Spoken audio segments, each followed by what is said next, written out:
Zuckerberg ने कुणाल शाह को नया सीईओ अपॉइंट किया है व्हाट्सएप का। और साथ ही साथ उनकी फिनटेक कंपनी जिसका नाम क्रेड है, उसमें 900 मिलियन इन्वेस्ट करे हैं, जो इंडियन करेंसी में 8500 करोड़ रुपीस होते हैं, जो एक बहुत बड़ा अमाउंट है किसी भी फिनटेक कंपनी के लिए।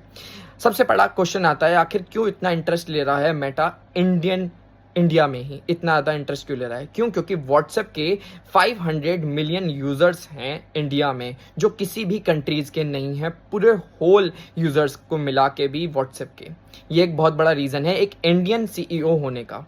साथ ही साथ कुणाल शाह की जो सक्सेस है, कुणाल शाह को ये 900 मिलियन का जो इन्वेस्टमेंट मिला है, वो उनकी खुद की कीमत है, जो कमाई है उन्होंने अपनी स्ट्रेटजीज से।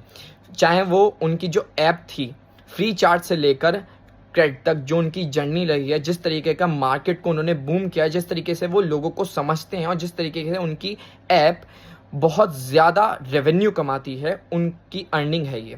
साथ ही साथ व्हाट्सएप जो है वो एक सुपर ऐप बनाना चाहता है, जिसमें सारी तरीके की सर्विसेज हों, जैसे messaging, payments, ride, food delivery, shopping, सब तरीके की सर्विसिंग, जो जेप्टो, ब्लिंकिट और ये जितनी भी ऐप्स हैं, ये सब अलग अलग ऐप्स में मिलाते हैं। तो लोग जो डिफरेंट ऐप्स डाउनलोड करते हैं, उन्हें सिर्फ एक ऐप डाउनलोड करनी पड़े और उसमें सारी टाइप की सर्विसेज मिल जाए। इस तरीके की ऐप बनाना चाहता है व्हाट्सएप। उसके लिए चाहिए उसे कोई माइंडफुल बंदा, जिसका नाम है कुणाल शाह, जिन्होंने उसको अपॉइंट किया है। That is the main reason.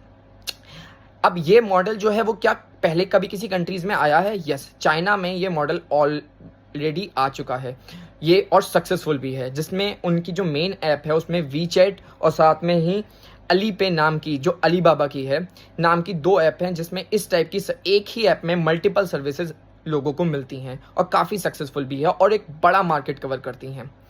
अब सबसे मेन इंपॉर्टेंट बात आती है क्रिटिसिज्म की, कि कुणाल, जो फॉरेनर्स हैं, जो अमेरिकन्स हैं, वो इंडियन मार्केट को कंट्रोल करना चाहते हैं, जिससे कि जो इंडियन रिटेलर्स हैं, जो इंडियन कंपनीज हैं, इंडियन फिनटेक कंपनीज हैं, चाहे वो टाटा की हो, रिलायंस जियो हो, फ़ोन पे हो, जितनी भी पेमेंट्स ऐप हैं, चाहे रैपिडो हो, ये सारी इंडियंस नहीं बनाई हो, जोमेटो हो, इन सबको टेक ओवर करना चाहता है। तो इसमें एक उसकी स्ट्रेटेजी भी है कि वो बाकी जितनी भी इंडियन ऐप्स हैं उन सबको हटाकर अपना एक छत्र राज करना चाहता है, जिसमें भी मदद ले रहा है एक इंडियन की।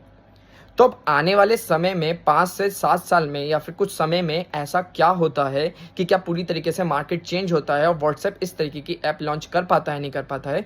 कई सारे लोगों ने इस चीज़ पर क्रिटिसिज्म भी किया है। इंडियन एक्सप्रेस में एक बहुत बड़ा आर्टिकल है, आप लोग जाके पढ़ भी सकते हैं, और मैं अगली वीडियो में भी इस चीज़ को और डिस्क्राइब कर दूंगा। आप लोगों का क्या कहना है मुझे कमेंट करके ज़रूर बताइएगा।